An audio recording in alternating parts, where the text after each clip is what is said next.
guys, in honor of Modern Horizons 3 coming out in a couple weeks, I thought it would be a great time to go over for Fun Fridays Deck Tech on a colorless commander that should be very strong in a couple of weeks, Zhulodok, Void Gorger.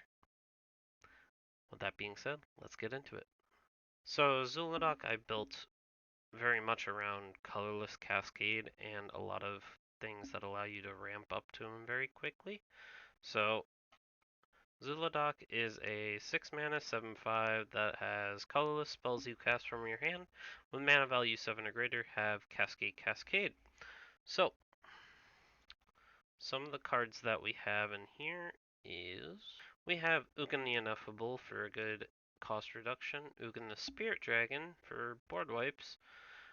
We have Abtruse Archaic to copy the activated ability, Arson of Kozilek for Cascade, same for Bane of Bala Ged, same for Blightsteel Colossus.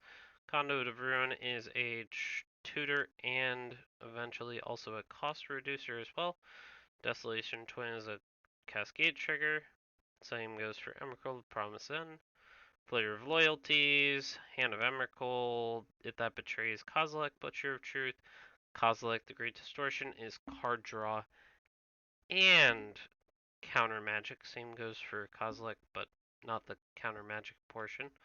Liberator Urza's Battlethopter gives me flash and gives me flyers, which there's not a lot in this color for me.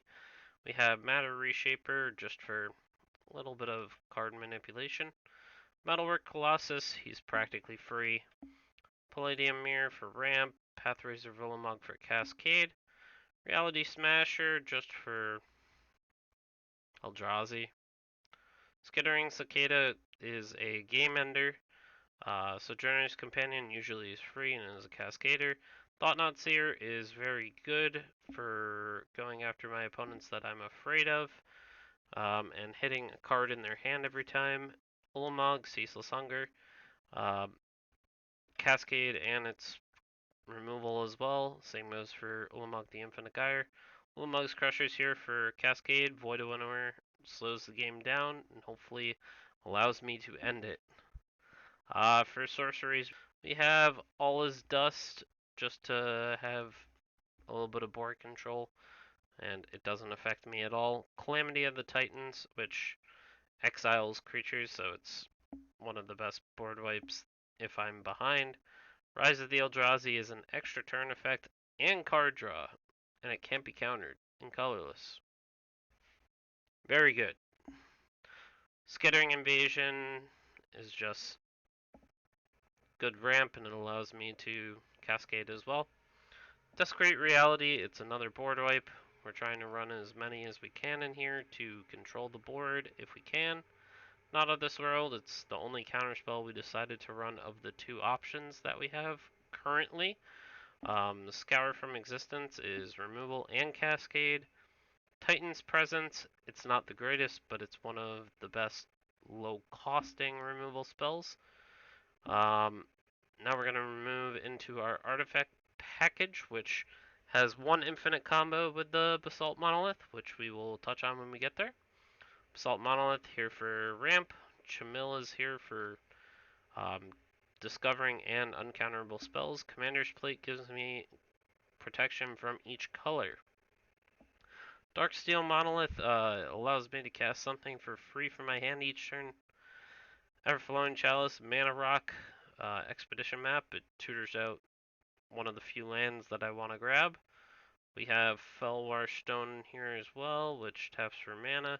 Forsaken Monument, it's the other half of the infinite combo with Basalt Monolith. Creates infinite colorless, and I gain life off of it, and buffs up my creatures. Overall, just a really, really good artifact. I almost said enchantment. We have Grim Monolith here, which also goes nearly infinite with Forsaken Monument. But yeah, we have Hedron Archive, which is card draw if necessary, or it taps for 2 mana. We have Herald's Horn, which reduces the cost of Eldrazi, so it's effectively a mana rock. Horizon Stone, which says mana never empties from my pool, which is huge for this deck. Cauldron Complete, which is a Cascade and a haste creature. We have Lightning Greaves for protection on our general, Mana Crypt for Mana Rock, same for Mana Vault, and Mind Stone. Our Mystic Forge allows us to manipulate the top of our library, usually better than a Sensei's Divine Top.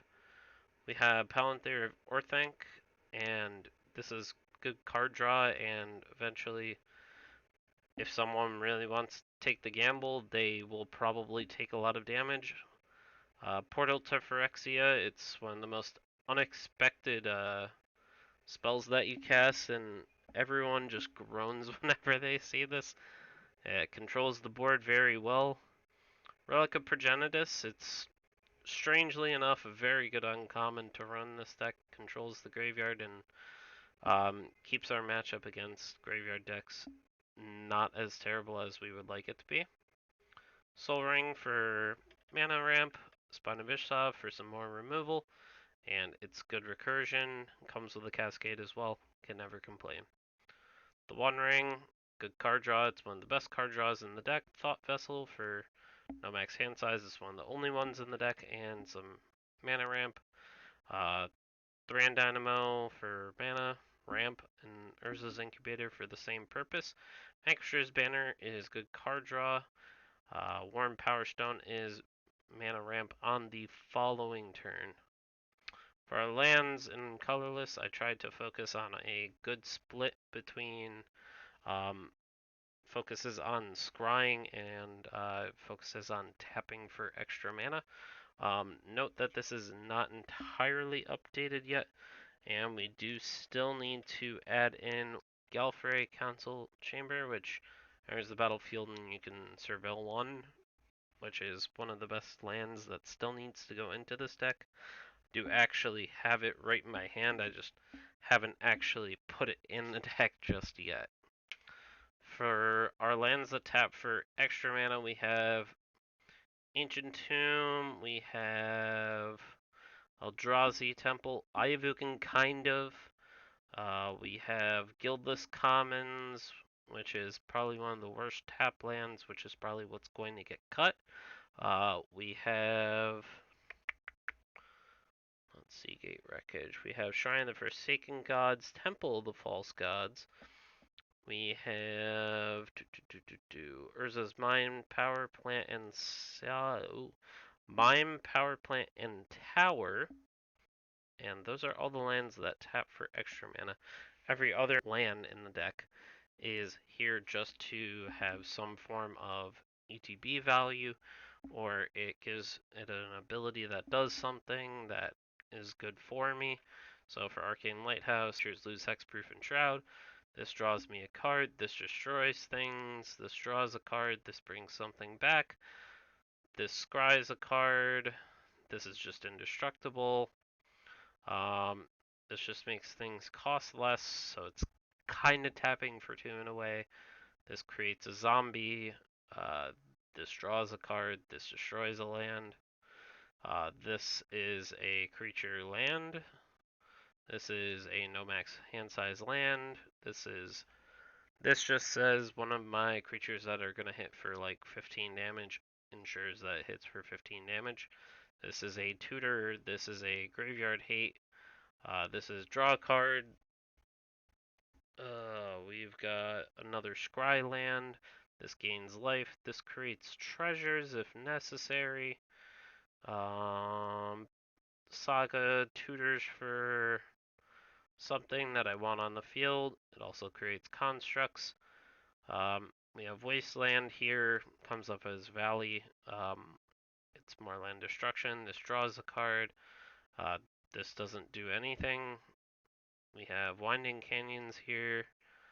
And Zhalfirin Void, which is also scrying. If you made it this far in the video, I appreciate you tuning in. And let me know what you think of my Zhulodok deck. If there's anything that I'm really missing that you would add in, feel free to comment down below. And check out the Moxfield link in the description. Also, if you could, like, comment, and subscribe, it really helps out with the algorithm. I would greatly appreciate it. I will see you guys on Monday for my next deck tech. Have a good weekend.